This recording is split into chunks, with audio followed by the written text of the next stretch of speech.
Yeah.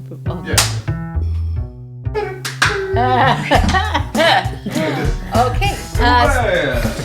I keep stepping on him. Okay. Yes, we're back. And so I guess now it's you? Sean. All right, my movie is Flash Gordon.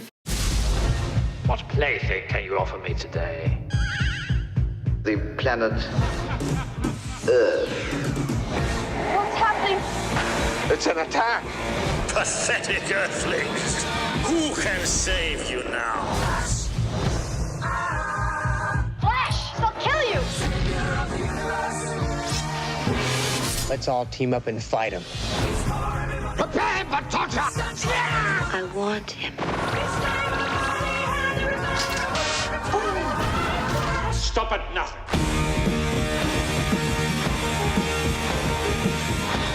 Flash, I love you! But we only have 14 hours to save the Earth. Flash Gordon is still alive.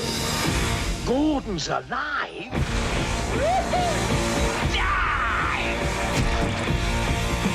Yes! Must be my lucky day. Released in 1980. Flash!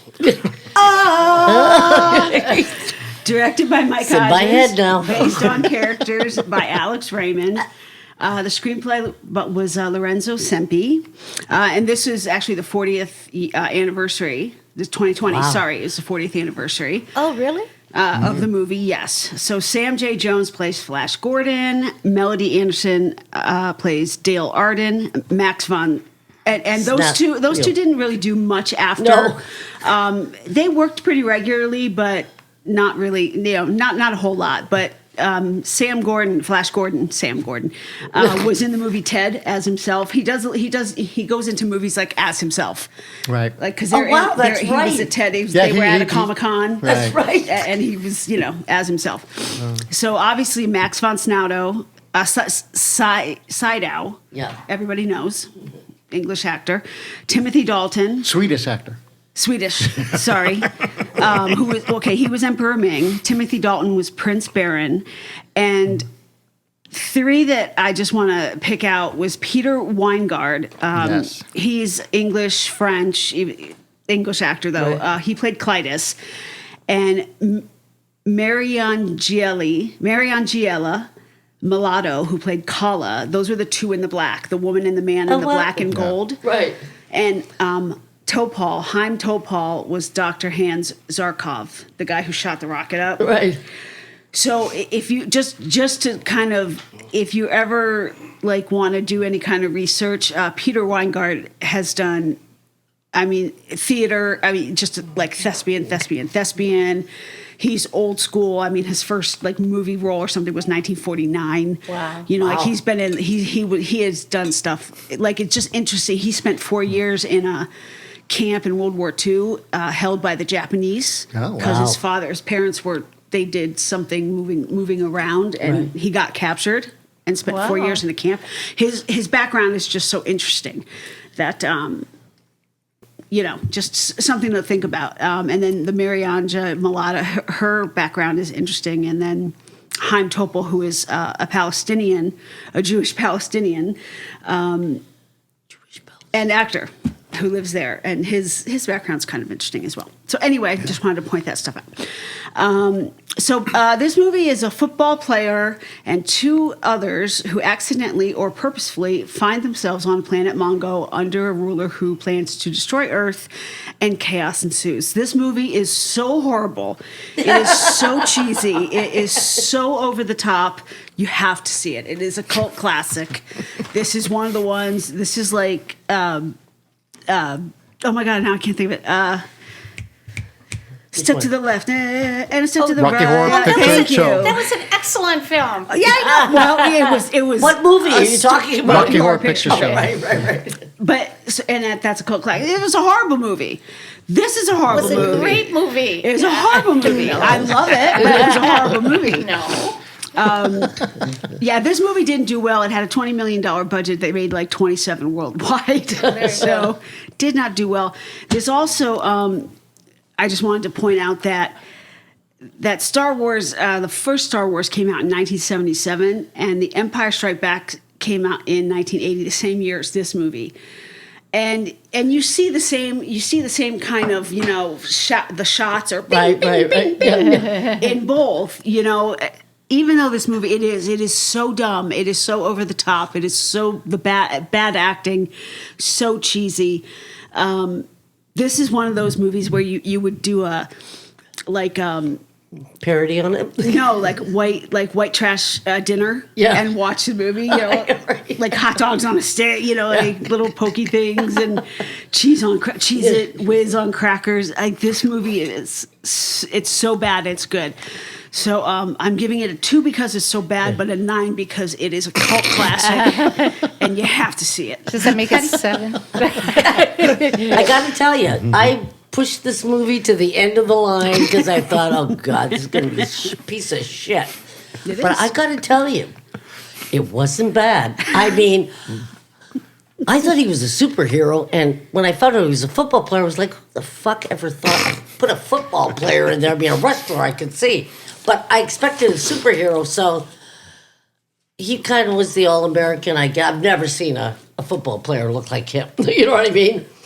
But except for the 2 leads, him and the girl, who were horrible, the other actors were so good and so earnest in their part, you actually started getting into the story, which surprised me totally, right? And even though, remember, it's 40 years ago. And that's amazing. Go ahead. What? 13 of the actors in this movie are in 007 movies. Really? Yeah. I was going to say, you clearly haven't heard the name John Elway. He's a superhero. No, I haven't.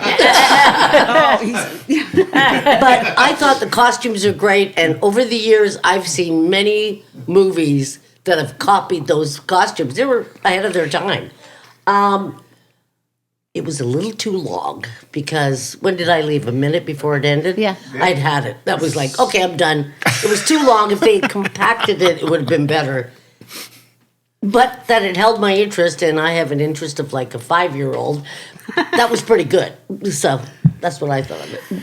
Okay, I'm dumbfounded by this movie. I'm like, first of all, if you would have told me it was 1960, I would have gone, I could see smoking a doobie and watching the colors, and I was like, that to me, that's kind of what it was. 1980? It's like, you made this movie in 1980? I could barely believe it. It was like, and the cast is amazing. Yeah. It's like, how did they get these people to do it? to do it? Especially Max. He was fabulous. I was like, I can't even. Timothy Dalton. A lot of these guys are Shakespearean actors. Yeah. I know. I was they like, must have paid him a lot of money. Literally, it's a comic book. Like it's a comic book character. So it's a another comic comic book book character. too? This movie. Yeah. Oh well, that makes it. It's to me. And go ahead. Sorry. No, go ahead. No. I was going to say, to me, it was like a car crash. You can't stop watching it. It was like, you know what I mean? I was like, unbelievable. It was like, so I think I understand why it's a cult class. It would be better if I had been watching it on Theater 3000 or, Mistress of the Dark, because they do commentary. Right. With commentary, I think this would be great. So like I said, I was dumbfounded but couldn't stop watching it. Ron? Well, I have avoided watching this movie for 40 years. I remember when it came out, I was 20, and I thought, oh, okay, this should... Then it's like, no. The one thing that did always grab my attention was the Queen song. Music, I mean, just to hear that boom, boom, boom, right. That I remember just grabbing me, thinking, but is that worth it to go see this movie? Now, I have to admit, before I watched it, I did watch something. I watched a documentary. I said, okay, I have to watch something about this movie before I watch the movie. There's a documentary on Amazon Prime called Life After Flash, which centers around mostly Sam J. Jones, who plays Flash Gordon, but they also talk to the cast members and their experience on it. I thought, oh, that's sort of because it gave me more sympathy as like when I watch it. because to be quite honest, I knew the cast members. These are like Mariangela Mulatto. She wasn't Swept Away. I mean, she's a big Italian lead. So was Ornella Muti, who's also an actress and who plays Ming's daughter. You had Brian Blessed, who I think is sort of funny. He played Prince Voltan, but he's known for that bellowing, loud voice, like screaming. In fact, if you watch him, he'll always say, "Gordon's alive." He literally will say that on any type of talk show. Like that is one of his. He says that's the one line that people always ask him to say. And but the thing is, like Brian Blessed was at least playing it for laughs, but everyone else, like I said, the Weingart and Mulatto, I thought they were very good playing the villains, that archetype. Yeah. Timothy Dalton playing it very straight as this prince who has this affair with Ming's daughter. That I love their sort of love or on and off relationship. You can't quite tell. But again, they're playing it straight. They're not playing it for laughs. So that sort of adds the weirdness to it. Because I thought some of these, in fact, I love the fact you brought up Rocky Horror Picture Show because Richard O'Brien shows up in it as well, playing a flute player, right? So it's like, okay, here's something I thought, I'm just fascinated by the cast because I had no idea that all these people were in the movie. Yeah, I really didn't. So when I watched the documentary, I thought, okay.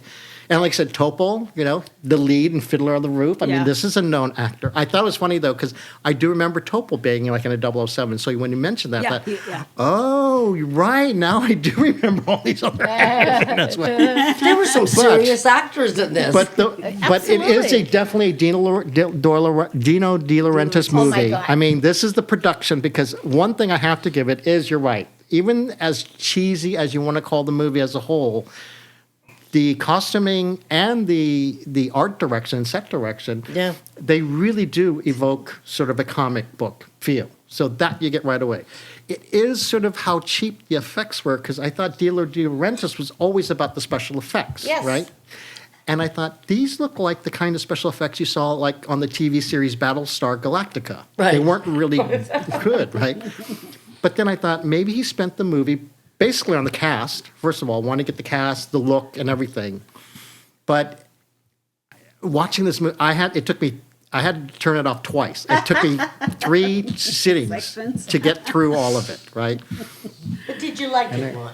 Well, that's the thing. It's like, I can't say I did because it's like, oh man, this was really hard. But it's not as bad as I was expecting.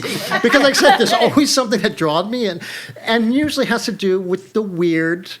Like you said, he's a football player, so they have this choreographed scene where he's fighting them, but he's trying to tackle them. He's taking this fruit thing and hitting them on the head. I thought, you've got to be kidding me. Was it watermelons or something? Well, that's what I mean. I couldn't tell, but it's that kind of stuff that makes the campiness sort of funny.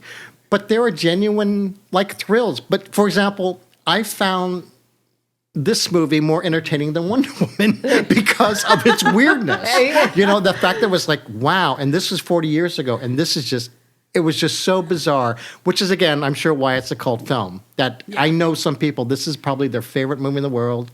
And again, the Queen soundtrack, I did really sort of enjoy. And I heard that Queen said they loved doing the music for this. They loved it. Really? Oh, interesting. Okay. So I was surprised, like George, that they didn't mention this in his.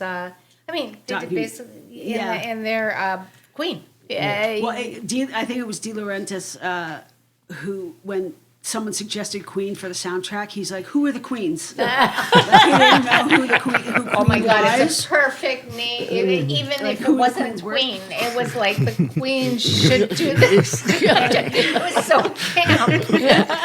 And the T-shirt that he wears in the movie, Flash Gordon, that was sent to him by a female admirer. Oh, and he wore it for the film. That's so that cute. T-shirt. Wow. He was trying to get to meet her. I don't know if they ever did. But little side thing. Okay, so are we ready to rate?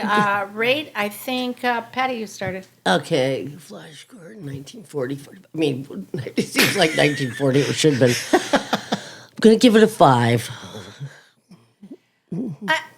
I was going to give it a 3 because it's just so I don't even know how to. I don't even know. We've never watched how movies to like this. value that. You know what I mean? It's like, but I'm going to give it a 5 like Patty. It was 5. It's 40 years ago.